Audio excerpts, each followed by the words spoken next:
Bonjour et Boker Tov. Nous allons étudier aujourd'hui le Shelishi, troisième montée de Parashat Kitetse, dans le cadre du Bet Midrash Hillel, Bet Midrash fondé à la mémoire du Rav Hillel Pevzner Zichrono Livracha. Notre étude commence au Perek Rav Bet, 22e chapitre du livre de Devarim, Pasuk Chet, verset 8. Nous allons maintenant parler de la mitzvah de Ma'ake. Ma'ake, c'est la mitzvah de faire une barrière tout autour du toit, de manière à ce que personne ne puisse tomber de ce toit.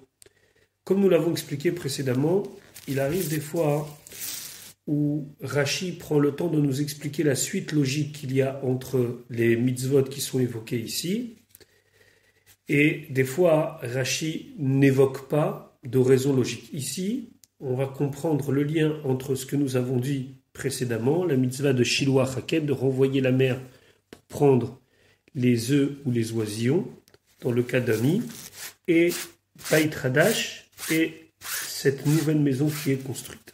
Pasukret, ki tivne Beit Hadash, lorsque tu vas construire une nouvelle maison. Ve'asita ma'ak elegagecha, tu feras une barrière tout autour de ton toit, c'est une mitzvah positive de la Torah. Velo tassim damim, et tu ne mettras pas du sang, c'est-à-dire tu ne vas pas faire que des accidents auront lieu chez toi, des accidents qui peuvent être des fois mortels, bevetera dans ta maison, qui yipol, car tombera hanofel, celui qui tombe mimenu, de lui, du toit. Déjà ici, Rachid expliquait, comme nous l'avons dit, la suite logique entre la mitzvah précédente et celle-ci. Kitivne Beit Hadash, pourquoi on a mis côte à côte ces deux paragraphes? Pour nous dire, Im kiyamta mitzvah Shiloah Haken, si tu as accompli la mitzvah de renvoyer la mer pour prendre les oisillons ou les œufs, sofra livnot Beit Hadash, au final, tu auras la bracha de Dieu, tu construiras une nouvelle maison. Ou tekayem mitzvat ma'ake, et tu vas faire la mitzvah du ma'ake, de la barrière tout autour du toit. Chez mitzvah, koreret mitzvah. Parce qu'une mitzvah entraîne une autre mitzvah. Ça veut dire que puisque tu as commencé à faire une mitzvah, Dieu va te bénir et va te mettre dans une situation où tu pourras faire une autre mitzvah. Et de cette mitzvah-là, tu vas arriver encore à une autre mitzvah. Laquelle? Tagi ale kerem vesade. Tu arriveras à avoir une vigne, un champ, Veliv Gadim Naïm, avoir des beaux habits, et on va voir que ce sont des cas qui touchent à des nouvelles mitzvot que l'on va apprendre dans les psukim suivants. Les kach nismechu parashiot alalu, c'est pour ça que ces parashiot, ces paragraphes, se sont succédés. On passe de Shiloah Haken à Ma'ake, de Ma'ake, on va passer à l'interdiction de mélanger des graines dans les vignes et dans les champs, puis l'interdiction de mélanger du lin et de la laine dans nos habits pour nous montrer que la bracha de Dieu va s'accomplir, mais à chaque fois, à chaque étape, on aura une mitzvah, et mitzvah goret mitzvah. En faisant une mitzvah, alors ça va nous amener encore à faire d'autres mitzvot. Ma'ake, gader, saviv, lagag. C'est une barrière autour du toit, afin que personne ne tombe. Onkelos tirgem, Onkelos a expliqué, a traduit, teyaka. Teyaka, c'est pas uniquement comme on est à l'habitude, où il dit une barrière, et ce qu'en araméen on dit gadera. C'est tiyaka, c'est comme un tic. C'est comme quelque chose qui garde ce qui est à l'intérieur. Kegon, tik shemeshamer mashebetocho. C'est comme un sac qui garde ce qui est à l'intérieur. Ça veut dire que cette barrière doit être une véritable protection. Qui Paul Anofel, car tombera celui qui tombe. Donc si c'est celui qui tombe, c'est un présent. Qui Paul, c'est qu'il va tomber. Alors Rachid expliquait, Raoui Zélipol. Il mérite celui-là de tomber. Parce qu'on parle de quelqu'un qui sûrement n'a pas agi comme il faut. Il va venir chez toi à la maison. Et Dieu profitera de cette faiblesse, entre guillemets, au niveau de ton toit, pour le faire tomber et le punir sur quelque chose qu'il a fait. Afalpiken, malgré tout, lo titgalgel mitato aliadecha. Il ne faut pas que sa mort roule dans tes mains, entre guillemets, soit à cause de toi. Chez Megalgelim srout alié des akai, vechova alié des chayav. car du ciel, on va toujours faire un mérite à quelqu'un de méritant par quelqu'un de méritant, et on va punir quelqu'un qui mérite d'être puni par quelqu'un qui lui-même mérite une punition. C'est-à-dire que où on est un vecteur positif des choses, c'est qu'Akadosh Baruch Hu, à travers nous, il amène une bracha à cette personne-là, où Dieu préserve le contraire. C'est que si Dieu il a décidé de punir cette personne-là, alors il va la punir à travers nous, par le fait qu'il va venir chez nous et qu'il va tomber de notre toit. C'est ça Hanofel, ça veut dire qu'il doit tomber.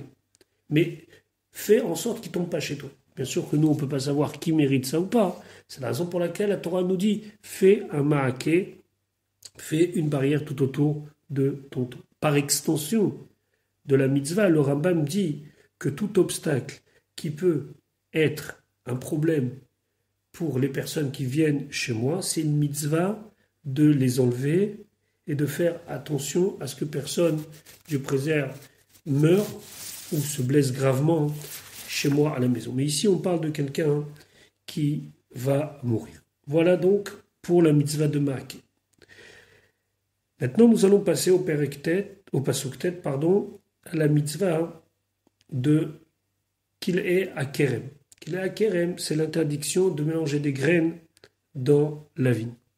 La Torah dit « Lo tizra karmecha » tu ne devras pas ensemencer ta vigne. Kilaim, kilaim, en mélangeant avec des espèces. C'est-à-dire que dans la même poignée de graines, j'ai mis des graines qui vont faire pousser du raisin et d'autres graines. Pentigdash, de peur que soit interdit Amleha Azera, la récolte qui va pousser, donc ce qu'il va être produit par ce mélange, Asher Tizra, que tu as planté dans ta vigne, ou Tvoat Akarem, et automatiquement sera interdit la récolte de ta vigne. On a déjà vu l'interdiction de mélanger des espèces dans les champs. Mais concernant le kérem, concernant la vigne, il y a un issour supplémentaire, il y a une interdiction supplémentaire.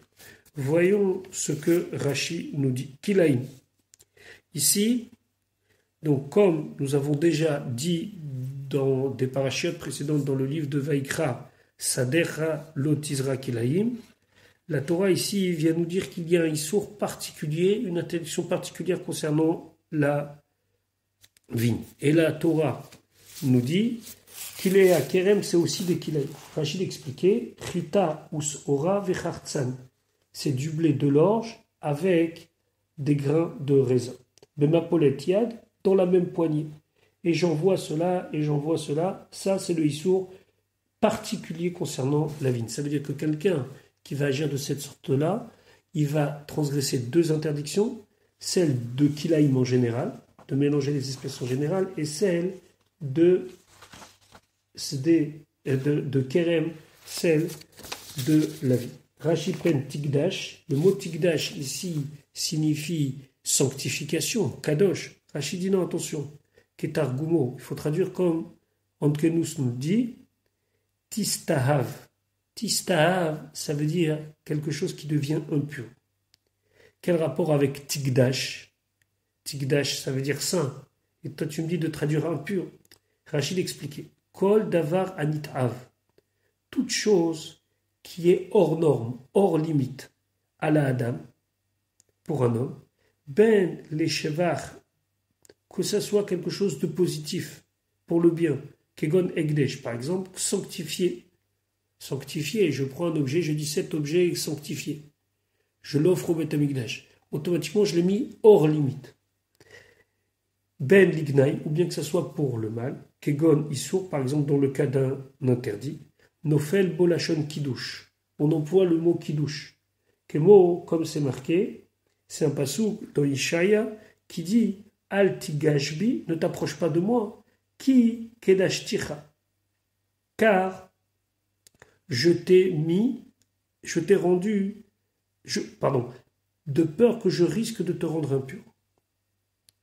Donc, étant donné que ici on emploie le mot kedashticha, ça signifie pas te sanctifier, mais le contraire de te sanctifier. Et donc, on comprendra par le terme de kadosh quelque chose qui est hors norme, qui n'est plus quelque chose qui me concerne à moi. Amléa, c'est quoi Amléa? C'est le produit de la vigne. Zemiloui, c'est le remplissage. Fetosefet, et tout ce qui va se rajouter chez Azera Mosif, parce que la graine va rajouter, c'est-à-dire la production. Donc voilà pour l'interdiction de mélanger des graines avec des semis de raisin pour planter une vigne. La Torah continue de nous parler des mélanges interdits. Pasuk Lotacharosh, tu ne pourras pas labourer ton champ, Beshor ou Chamor Yardav, avec un taureau et un âne ensemble. Ici, c'est l'interdiction de faire travailler deux animaux qui ne sont pas de force égale dans le même champ. Ça s'appelle aussi Kilay. Ici, le Sefer HaChinour dit c'est un sujet de Tsa'ar Ba'alechaim, c'est de faire souffrir des animaux, ce qui est interdit Minatora. Maintenant, quand on nous dit Lotacharosh, Beshor ou Framor, Rachid expliquait ou Adin Lechol Shene Minim Shebaolam, c'est le même din pour deux espèces en général dans le monde. Ici, on donne l'exemple de Shor et de Chamor, de taureau et d'âne, mais c'est valable pour toute espèce différente que je ferai travailler ensemble. Veu Adin, les Anigam Yachat Kshurim Zugim, et c'est la même chose si je les mets ensemble, je les attache ensemble et ils marchent ensemble. Beolachat Shumasa, et pour porter n'importe quelle charge, c'est Tsar Balichaim, il y en a un des deux qui est plus faible et automatiquement va souffrir, c'est strictement interdit. Maintenant, la Torah va continuer à nous parler de mélange, mais cette fois-ci de mélange concernant les habits. La Torah nous dit, Pasuk Yud Aleph, Lotilbash She'atnez. Tu ne dois pas mettre de She'atnez. Le She'atnez, ça veut dire un habit dont il y a eu un mélange pour pouvoir le faire. Tsemer ou Fishtim Yardav, et là la Torah précise bien, on parle d'un mélange de laine et de lin ensemble. Rachid expliquait Sha'atnez. Qu'est-ce que ça veut dire Sha'atnez? Ce sont des isurim, ce sont des interdictions qu'on a déjà vues précédemment. Sha'atnez, Rachid dit Lachon Airouv, ça veut dire quelque chose de mélangé. Et Raboté, nous perchons, nos chachamim m'ont dit, pour que Minatora, ça soit interdit, il faut trois actions où on a mélangé le lin et la laine. Shua, on l'a rendu fin et étendu, c'est-à-dire qu'on a peigné ensemble le lin et la laine. Tavouille, on a tissé. Vénouz, et on a tressé. Alors, la contraction de ces trois mots, Shua, Tavouille, Vénouz, ça fait Sha'atnez. Sans rentrer maintenant dans les détails de la halakha dans le cadre de notre shiur, mais ça c'est ce que Rachid dit en amenant la Gemara. Maintenant, le issour de Sha'atnez n'a pas de shiur, c'est-à-dire qu'il n'y a pas de quantité. Dès qu'on en fait un petit peu, c'est interdit. Et autre chose, si on attache du lin et de la laine ensemble, c'est aussi une interdiction. Quand est-ce qu'on transgresse l'interdiction de la Torah selon Rachid? Quand les trois actions ont été faites, Shua, Tavouille, Vénouz, Sha'atnez. Puisqu'on parle d'habits, la Torah nous rappelle une mitzvah qui concerne les habits. Pasuk Yudbet. La Torah nous dit Gedilim. Gedilim, ce sont des franges. Ta'aselecha, tu te feras à l'arba kanfot kesutecha, sur les quatre côtés de ton habit, Asher techaseba, l'habit avec lequel tu te couvres. Quel est le lien entre ce que l'on a dit précédemment et ce que l'on dit ici? Gedilim ta'aselecha. Rachid expliquait Af min hakilaim, même s'il y a des mélanges, l'écart, c'est pour cela, Smachan hakatuv, le passouk les a juxtaposés pour nous dire que malgré tout, il n'y a pas d'interdiction. Si l'habit est en lin et les tzitzit sont en laine ou vice-versa, il n'y a aucune interdiction. Alors, on a déjà vu la mitzvah des tzitzit dans Parashat Shelach, le fameux Vayomer Hashem à Moshe, Daber al Ben Israël va martalem vesulem tzitzit. Et ici, on ne parle pas de tzitzit, mais on nous parle de Gedilim. D'autre part, là-bas, dans le texte de Parashat Shelach, on ne nous parle pas de 4 coins, mais ici, on nous parle de 4 coins. Alors, il faut comprendre que dans les tzitzit, il y a deux parties. Il y a la partie où il y a des nœuds, il y a la partie où il y a des franges. C'est ce qu'on appelle Gedilim et tzitzit. Et ici, la Torah vient nous dire que c'est uniquement sur un habit à quatre coins. S'il y a plus, il y a une marloquette, est-ce qu'on doit mettre sur quatre coins ou pas? S'il y a moins, c'est sûr que l'habit ne doit pas avoir de tzitzit. Maintenant, la Torah va nous parler d'interdits concernant l'union entre un homme et une femme.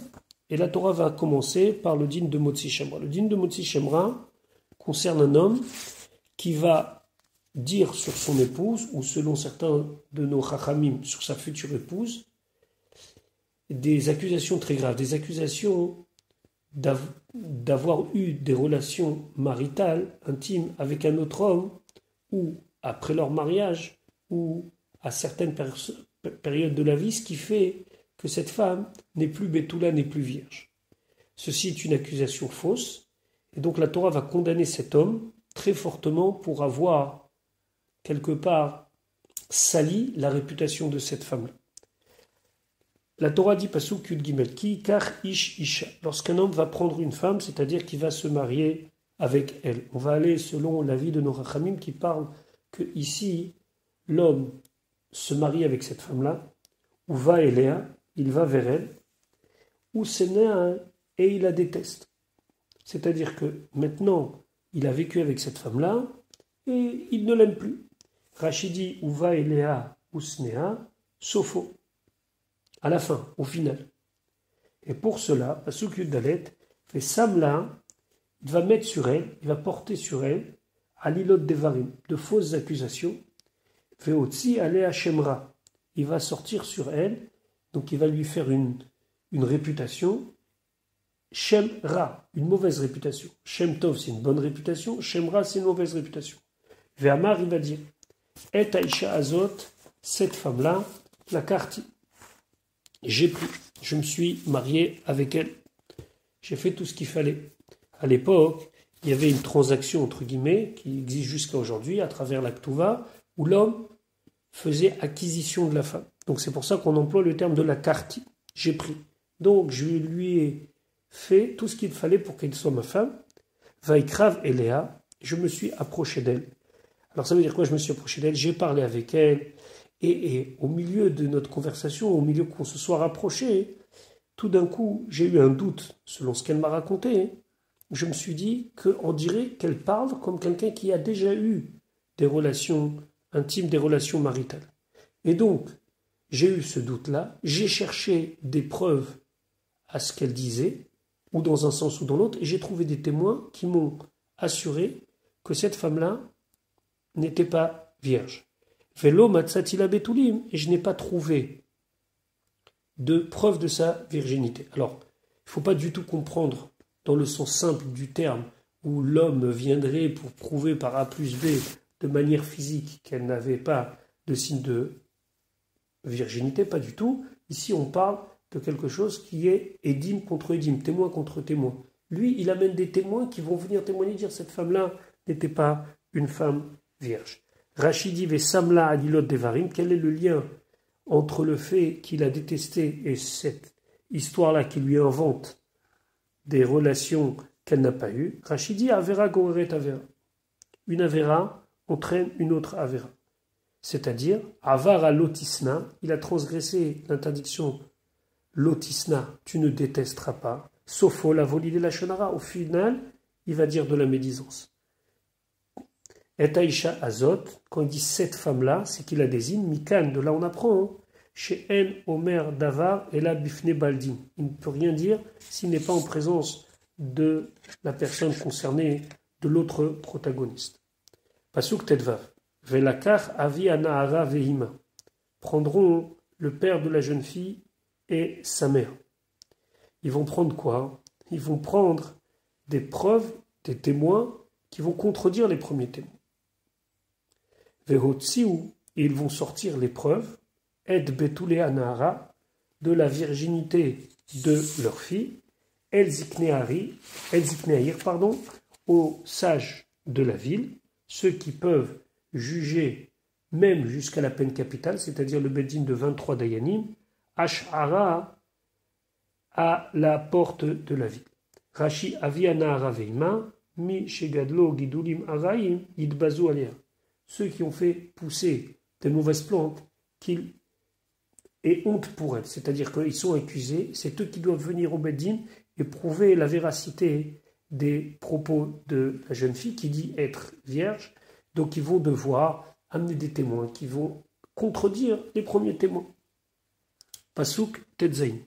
Ve'amar, et il dira Avianara, le père de la jeune fille, El Hazekeni, au sage. Donc il aura amené au Beddin ce qu'il faut, et il dira Et biti natati la ish aze leisha. Ma fille, j'ai donné à cet homme pour femme. Va isnaea, et il la déteste. Rachid dit, pourquoi c'est le père et pas la mère qui parle? Ve'amar avianara melametch en reshut la isha ledaber bifneish. Que ici la femme n'est pas autorisée de parler devant l'homme. Donc c'est le père qui prend la parole en tant que représentant de l'autorité parentale forte, et lui il garantit qu'il a validé ce mariage. Pasuk Yudzain, ve'ine usam, et voici qu'il lui met, donc il lui invente à l'ilot devarim quelque chose de faux. Il va apporter sur elle des accusations qui ne sont pas vraies. Les morts en disant L'homme atzati levitecha betulim, je n'ai pas trouvé à ta fille de signe de virginité, c'est-à-dire qu'elle a eu un mauvais comportement immoral. Ve'ele, et voici, et là, il amène deux témoins, betul et biti, deux témoins qui vont valider betul et biti, la virginité de ma fille, ou farsou à Simla, ils vont étendre l'habit, le drap. Alors ici, il n'est pas question de mettre un drap, ça veut dire qu'ils vont éclaircir les choses, et ils vont montrer que tout est clair comme un drap blanc. L'ifne zikne haïr, devant les sages de la ville. Farsou à Simla, Rachidi, Areze Machal, c'est ici une parabole, c'est une image. Mitraverim hadvarim kasimla. On va rendre les choses aussi blanches que du linge. C'est pas qu'on va présenter un drap ou quelque chose qui montrerait est-ce qu'il y a un signe de virginité ou pas, c'est éclaircir les choses. Alors ici, il y a deux manières de contredire. On sait très bien qu'il y a akracha, c'est-à-dire qu'on va contredire le dire des témoins de l'homme en disant non, c'est pas possible ce que vous dites, ou bien il y a azama, carrément dire vous ne pouvez même pas témoigner puisque vous avez dit avoir vu cette femme avec un autre homme tel jour à telle heure, mais tel jour à telle heure, vous n'étiez pas là-bas, vous étiez dans un autre endroit avec nous. En tout cas, si le père arrive à convaincre les juges, Pasuk Yutret, Velakechu, Zikne, Aïr Aï, ils prendront les sages de cette ville-là, et Aïch, cet homme-là, Veisru Oto, ils vont le faire souffrir, c'est-à-dire, Rachid nous dit Veisru Oto Malkout, ils vont lui donner des coups. Pasuk Yutet, Ve'anshu Oto, et ils vont le punir d'un knas, c'est-à-dire d'une amende, Mea Chesef, 100 shkalim, 100 pièces d'argent. À l'époque, le Ramban nous dit, l'argent de la Ktuva, l'argent qui était donné au moment du mariage, c'était Chamishim Kesef, 50. C'est-à-dire qu'il y avait un engagement que si il arrive quelque chose, alors lorsque la femme divorcerait, elle recevrait cette somme-là. Là, on lui double la somme. Shenaim Yeshalem. Venatenu la avianara. Cet argent sera donné au père de la jeune fille. Pourquoi l'homme est condamné à cela? Qui otsi shemra, car il a fait sortir une mauvaise réputation, al betulat Israël, sur une jeune fille d'Israël. Vélo, et à lui, Tiye l'échal, sera comme femme, contre sa volonté, et ceci éternellement. Lo yuchal l'échalcha kol yamav, il ne pourra pas la revoyer, c'est-à-dire divorcer d'elle tous les jours de sa vie jusqu'à sa mort. Donc c'est une double peine entre guillemets financière, mais aussi une obligation de cohabiter avec celle qui l'a salie. Quelques précisions ici. Première précision, comment ça se fait que l'argent revient au père? Pourquoi on ne donnerait pas l'argent à la fille elle-même? Alors, une des réponses, qui est amené dans les Baal et Tosfot, c'est que ici, l'argent est un dédommagement pour la honte que le père a eue, qu'on puisse dire sur sa fille que c'était une fille de mauvaise vie. Et donc, le knas, même s'il est à cause de l'accusation portée à la fille, mais la honte revient à la maison paternelle, et donc lui, il reçoit l'argent. Et nos chachamim disent que cet argent-là est réservé à la femme, mais en tout cas, c'est lui qui le prend comme symbole de réparation de la honte qui lui a été faite. Le Malbim explique que c'est très très grave de venir et d'entacher la réputation d'une personne, particulièrement des Bnot Israël, particulièrement des filles d'Israël, qui sont Becheskat Kashrut, qui sont des filles qui normalement sont des filles morales. Et donc en disant une telle chose, la Torah le condamne, qui est au-dessus Shemra, parce que c'est très grave de dire du mal sur quelqu'un qui a sa Cheskat Kashrut, quelqu'un qui est réputé être bien, venir et entacher cette réputation. Lo yuchal leshalcha kol yamav, il ne pourra pas la renvoyer toute sa vie, lui il ne pourra pas, mais elle pourra dire je ne veux pas vivre avec cet homme-là, et automatiquement il sera obligé de divorcer d'elle. Maintenant, pasuk raf. Veim emet haya davar hazeh. Si cette chose était vraie, lo nimtseu betulim lanara. On n'a pas trouvé de preuve de virginité à la jeune fille, c'est-à-dire qu'il n'y a pas de contre-témoin. Rashi veim emet haya davar beedim fe atra, avec des témoins et en ayant prévenu chez Zinta leachar irusin qu'elle a eu une relation avec un autre homme après les Hiroussin. Alors, ici c'est important de comprendre. Ce texte-là de la Torah ne précise pas à quelle période l'homme l'accuse d'avoir perdu sa virginité. Selon les mots de Rashi ici, c'est après les Hiroussin. Alors, Hiroussin, c'est quoi? C'est les fiançailles. À l'époque de la Torah, il y avait deux périodes dans le mariage. Une première période qu'on appelle les Hiroussin, où l'homme s'engager à se marier avec cette femme-là et cette femme avec cet homme-là, mais ils n'étaient pas encore assez mariés, entre guillemets, pour pouvoir vivre ensemble. Il fallait attendre une certaine période, des fois c'était quelques mois, où il y avait une deuxième cérémonie, où il y avait les kiddushim. Les kiddushim, c'est le moment où l'homme va consacrer cette femme à lui, et après la cérémonie des kiddushim, ils étaient autorisés à vivre ensemble. Donc il y a une période où la femme, elle est interdite à tout le monde entier, à son futur mari et au reste des hommes, parce qu'elle est entre les hiroussin et les kiddushim. Aujourd'hui, pour faciliter les choses et pour éviter les problèmes, ça fait déjà très très très longtemps qu'on fait les hiroussin et les kiddushim juste un après l'autre. Lorsque vous allez à un mariage, vous remarquerez qu'il y a deux cérémonie en une. Première cérémonie où le Rav fait boire une première fois du kiddush, du verre de vin, c'est les hiroussin.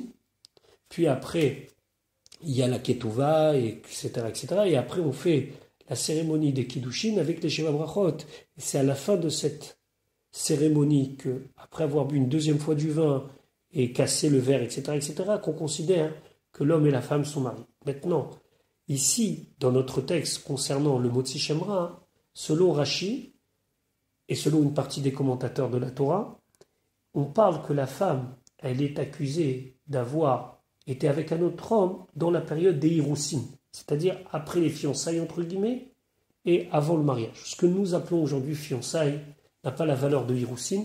D'ailleurs, d'après certains, il faut faire très très attention que ce n'est pas cette valeur-là, sinon on se retrouve dans un cas où si la jeune fille aurait eu un moment d'égarement entre la période des fiançailles et du mariage, c'est très problématique. Et donc ici, il l'accuse d'avoir perdu sa virginité pendant cette période-là. Donc si c'est vrai, s'il y a des témoins qui prouvent qu'effectivement elle a été avec un autre homme pendant cette période-là et qu'il n'y a pas un contre-témoignage, à ce moment-là, Pasuk Rafalef fait Otsi ou Etanara, ils feront sortir la jeune fille. Donc toujours c'est le Beddin, en envoyant des émissaires pour faire sortir cette jeune fille, El Petach Bet Avia, à la porte de la maison de son père, ou Skalua Ansheira, ils vont la lapider en présence des gens de sa ville, Ba'avanu avec des pierres, Fameta elle va mourir, qui Aseta Nevala, car elle a fait un acte abominable, une honte d'Israël, dans Israël, Liznot Bet Avia, de s'être comportée avec défiance dans la maison de son père, c'est-à-dire qu'elle n'a pas respecté son futur mari, ou viarta aramekirdecha, et donc tu vas éradiquer, tu vas enlever le mal qui est parmi toi. El petach betavia, reu gedolim shegidaltem. Pourquoi à la porte de la maison paternelle? Pour dire, regardez ce que vous avez fait pousser chez vous. Regardez le résultat de votre éducation. Anche ira, c'est pas que tout le monde lui jette une pierre, c'est bemahamad kol anche ira, c'est en présence de tous les gens de sa vie. Liznot bet avia, liznot ça veut dire d'avoir eu des relations interdites, d'avoir dévié dans la maison de son père, kemo bevet avia, comme c'était marqué dans la maison de son père. Liznot bet avia, c'est comme si c'était marqué bevet avia, parce que sinon le texte n'est pas compréhensible. Pasuk Rav Bet, la Torah continue à nous parler des unions interdites. Ki matse ish shochev imisha, si se trouvera, avec bien sûr des témoins, un homme qui aura des relations intimes avec une femme, beroulat bal, une femme qui est déjà mariée. Ou metu gam shenehem, les deux sont condamnés à mort.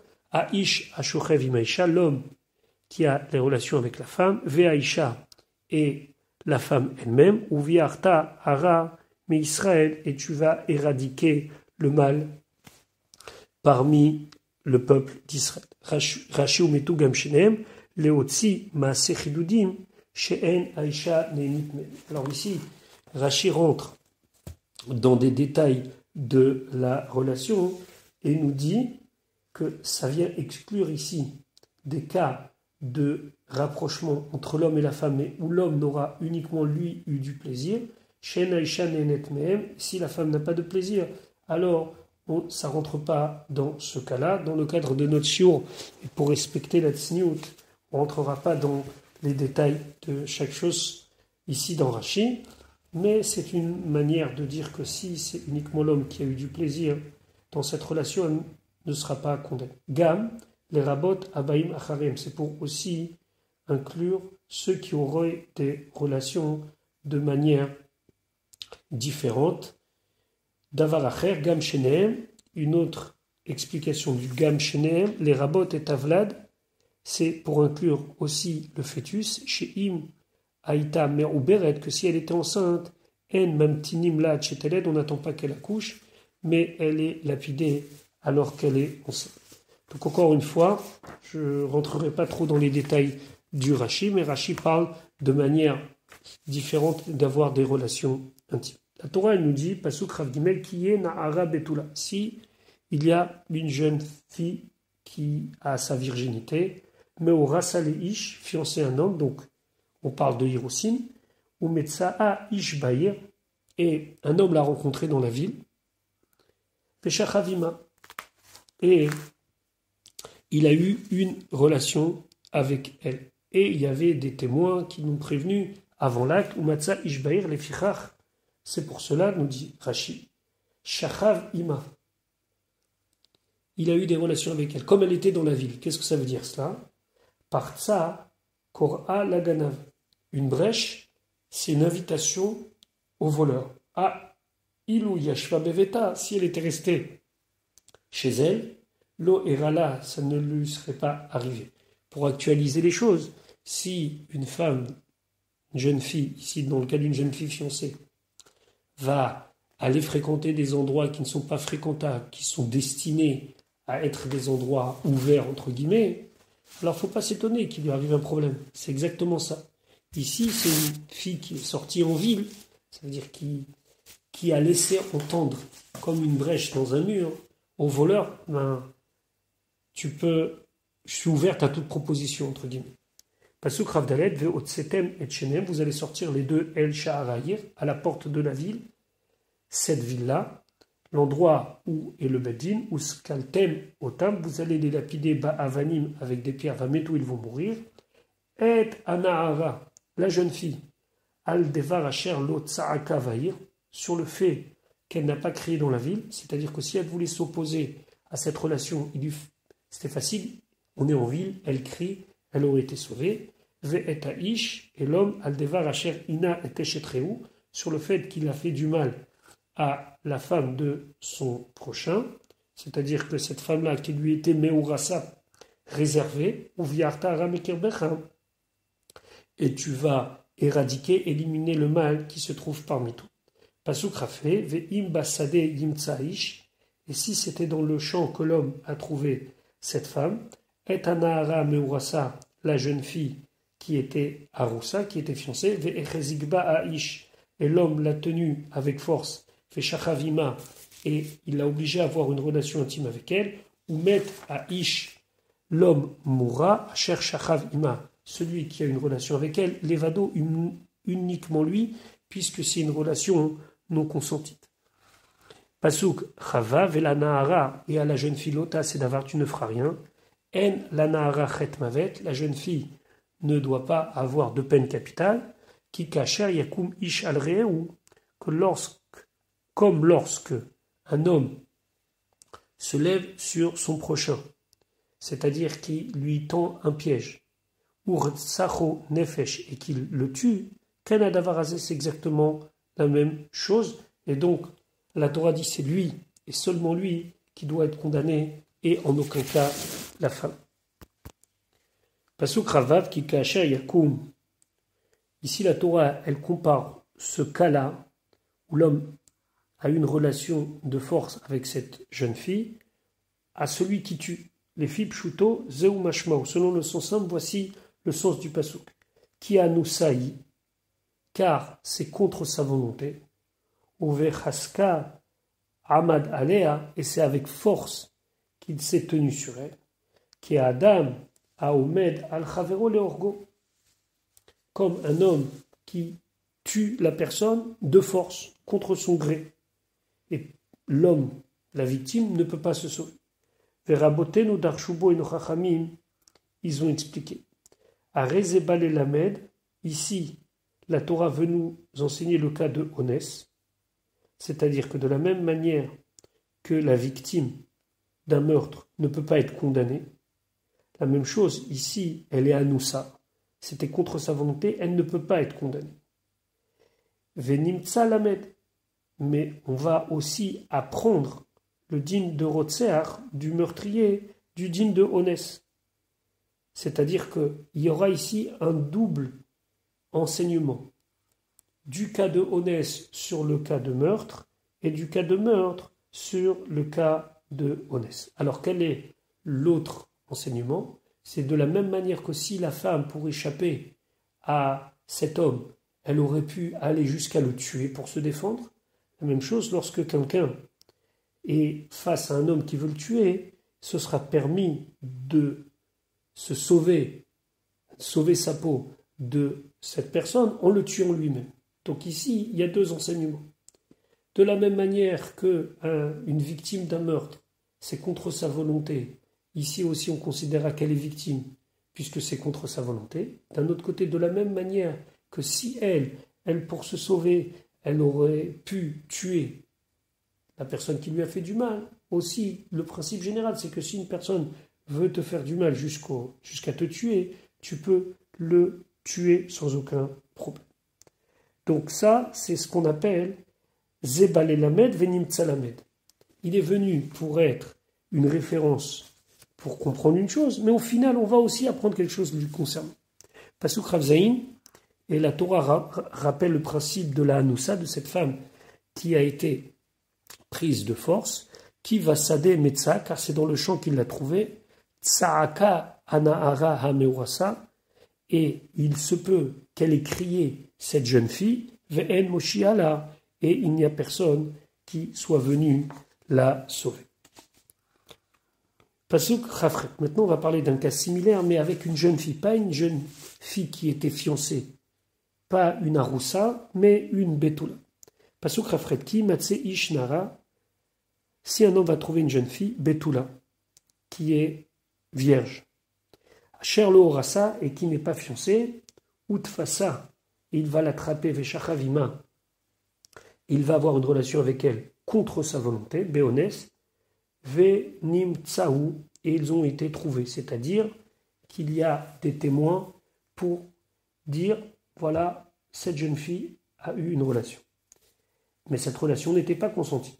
Alors, Pasuk Raftet, Venatana ish ashochelima, l'homme qui a eu une relation avec elle, il donnera la avianahara au père de la jeune fille, Chamishim Kasef, 50 pièces d'argent, Veloti Eleisha, et à lui, elle sera pour femme, il devra, quoi qu'il arrive, se marier avec elle, Tachat Asher Ina, par le fait qu'il lui a fait du mal, Lo Yuchal Shalcha Kol Yamav, il ne pourra jamais la divorcer, même jusqu'à la fin de sa vie.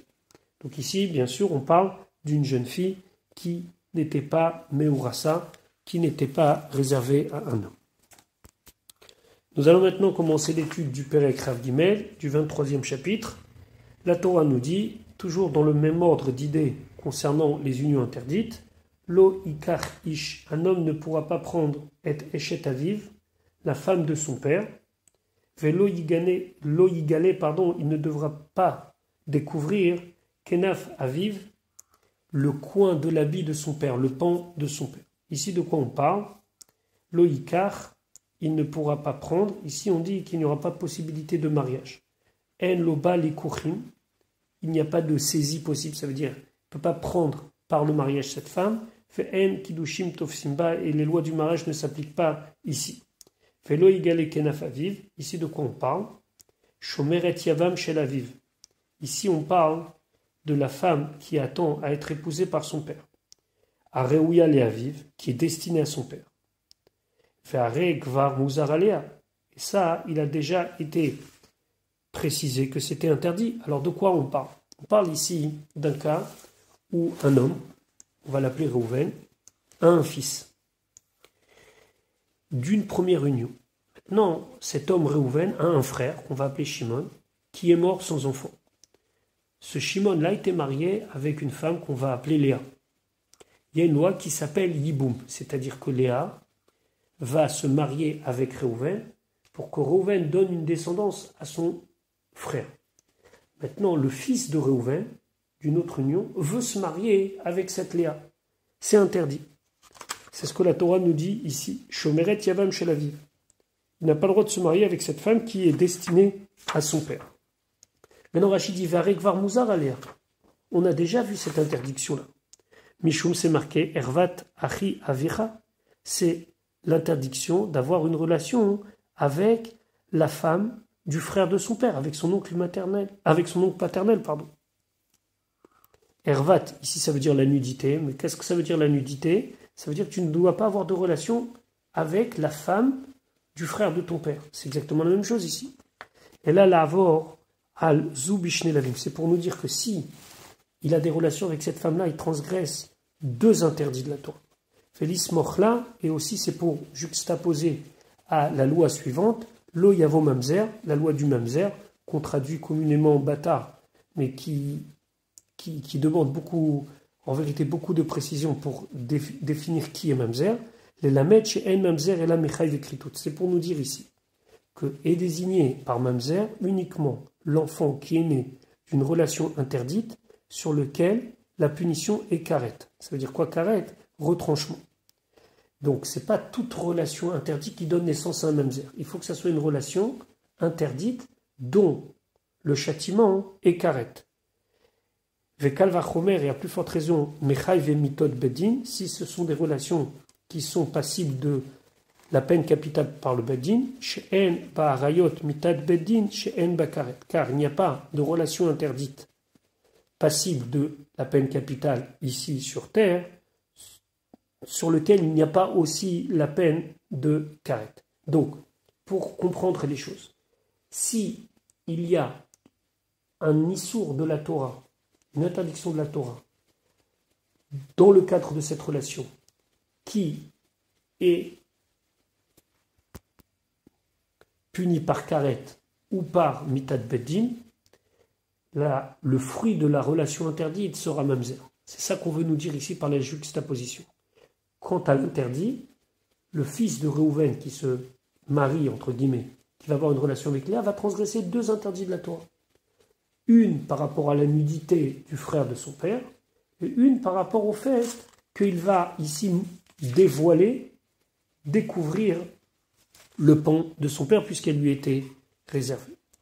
Maintenant, la Torah nous dit au pasuk bet, lo yavo petsua daka, il ne pourra pas venir dans les relations du mariage un homme qui est petsua daka. Petsua daka, c'est dont une partie du membre de sa virilité est écrasée, ou chut chauffra, et celui dont l'urtère est coupé, bikal Hashem, dans l'assemblée d'Hachem.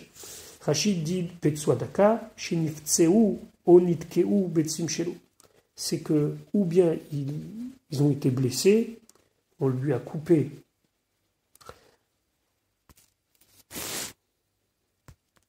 une partie de ce qui pend à son membre, onitkeu betsim shelo, mais on a écrasé ses testicules, ou chot shufra, shenichat agid, veshuv eno yore kiluar zera. Donc c'est quelqu'un ici dont on a coupé sa virilité et qui ne peut plus avoir de relation qui va donner naissance. Et là, chofer veshotet venomolid. Mais c'est quelqu'un qui sointe tout le temps, qui s'écoule tout le temps et qui ne peut pas avoir d'enfant. Donc celui-là ne pourra pas se marier. Pasuk Gimel, lo yavo mamzer bikal Hashem. Un mamzer ne pourra pas rentrer dans l'alliance de Dieu. Lo yavo lo bikal gamdor asiri, pardon, même jusqu'à la 10e génération, lo yavolo, il ne pourra pas rentrer bikal Hashem dans l'assemblée de Dieu. Lo yavo mamzer bikal Hashem, lo issa israélite. Il ne pourra pas se marier avec une fille d'Israël. Alors la différence entre l'interdiction du mamzer et l'interdiction de ce que nous avons vu avant, Petsua, Daka ou Chut Shofra, c'est la suivante. Le Rambam dit que quelqu'un qui est né avec un défaut physique concernant son organe de virilité n'est pas concerné par le din que l'on a évoqué ici. Ici, on parle de quelqu'un qui a eu des organes virils normaux et qu'après il s'est trouvé que ça s'est déchiré, ça s'est écrasé. Donc il y a un moyen de s'en sortir quelque part. Alors que le mamzer, lui, c'est condamné déjà depuis la naissance. Donc lui, il n'y aura aucune chance qu'il puisse rentrer dans l'alliance d'Hachem. Et dans le premier cas, il pourra se marier s'il est né comme ça. Pasuk Dalek, lo yavo Amoni ou Moavi bikal Hashem. Ni Amon ni Moav ne pourront venir dans l'assemblée d'Hachem. Gam dor Asiri, même jusqu'à la dernière génération, lo yavo lahem bikal Hashem, ils n'auront pas la possibilité de se marier avec une jeune fille d'Israël, Adolam, éternellement. Lo yavo Amoni, lo issa israélite, ça veut dire qu'il ne pourra pas se marier avec une jeune fille d'Israël. Pourquoi? Pasuk est la raison de ce rejet, Aldevar, sur le fait, Achar lo kidmu etrem, qu'ils ne sont pas venus devant vous, Balechem avec du pain, ou Vamaim avec de l'eau, Baderer petzetrem mitzrem, sur la route lorsque vous avez quitté l'Égypte, Vacher Sachar, et qu'il a payé Alechasu contre toi, et Bil'am ben Beor, Bil'am le fils de Beor, mi Petor de Petor, Aram Naharaim, qui se trouvait à Aram Naharaim, Leka le Leka, pour te maudire. On se souvient de cet triste événement où Balak a voulu maudire les Bnei Israël par l'intermédiaire de Bilam. Rashi al-Devar, Alaïtsa, à propos du conseil, chez Yahatsu etrem le'artichem. Rashi dit al-Devar, ici, c'est pas seulement qu'ils vous ont pas donné du pain, ils ne vous ont pas donné de l'eau. Sur la chose laquelle, on se rappelle qu'ils ont encouragé à aller vers les Bnei Israël en les faisant fauter. Baderer, en chemin, Kesheitem beterouf, lorsque vous étiez complètement désorienté, vous auriez eu besoin d'un soutien, vous ne l'avez pas eu. Et à divers points, ils ont été très graves avec vous. Ils ont agi d'une manière très malhonnête. Ils ont conseillé à Moab de vous faire fauter, ils ne vous ont pas donné du pain, ils ne vous ont pas donné de l'eau, ils ont pris quelqu'un pour vous maudire. Donc, ils sont exclus de l'assemblée d'Israël, ils ne pourront pas se marier et rentrer dans l'assemblée d'Israël. Pasuk Vav, Velo ava Hashem Elokecha. Et Hashem n'a pas voulu l'ishmo al Bilam, écouter Bilam, en reprenant le dernier point qui est évoqué au Pasuké, Vayafor Hashem Elokecha lecha, et Hashem il t'a transformé, il a inversé, Het hakelala livracha, la malédiction en bénédiction, Ki ahevecha Hashem Elokecha, car Hashem ton Dieu t'aime. Pasuk Zain. Lo tidrosh, tu ne dois pas chercher shlomam, qu'ils soient en paix, vetovatam, et qu'ils aient du bien, kol yamecha, tous les jours de ta vie, leolam à jamais. Rachid expliquait que ici on aurait pu penser qu'il y a une exception. Quelle est cette exception? Il y a un cas dans la Torah, le cas de l'esclave fugitif. On parle d'un esclave non juif qui a fui ses maîtres, qui s'est réfugié en Eretz Israël. La Torah nous dit, vous avez une mitzvah de l'accueillir. Imecha yeshev, avec toi, il devra résider. Rachid expliquait, Zain, lotidrosh shelomam, michlal, sheneemar, puisque nous avons dit, Imecha yeshev bekirbecha, avec toi, il devra vivre. Yachol avze, c'est possible que même si c'est un Ammoni ou un Moabi, Ken, ainsi il faudra faire. Ça veut dire que si c'est un esclave d'origine de Moab, qui lui va se réfugier en Eretz Israël pour échapper à ses maîtres, je vais devoir l'accueillir comme si c'était un Kenaani. La Torah dit, non, Talmud Loma, lo tidrosh shelomam, tu ne devras pas chercher sa paix, qu'il s'installe, et donc lui ne sera pas accueilli. À tel point, Ammon et Moab sont exclus de l'Assemblée d'Israël. Ici, il y a vraiment une notion de manque d'empathie, de manque de chesed, puisqu'ils ont essayé toutes les manières pour faire tomber le peuple juif par les avérotes, sans leur donner à manger, sans leur donner à boire, en les maudissant. Ils sont complètement exclus, même dans le cas du fugitif. Une autre précision, c'est que quand on dit Gam Dora Syrie, jusqu'à la 10e génération, c'est comme si on disait éternellement. C'est exactement la même chose. Le Rambam dit qu'il n'y a pas de limite à se dire qu'on va compter 10 générations après, même après conversion, ils pourront rentrer dans l'Assemblée d'Israël. Non, ils ne pourront éternellement pas avoir d'alliance avec nous à cause de ce qu'ils ont fait à notre sortie d'Égypte. Voilà pour aujourd'hui, je vous souhaite une bonne journée. Bezrat Hashem, à demain pour la suite de notre étude.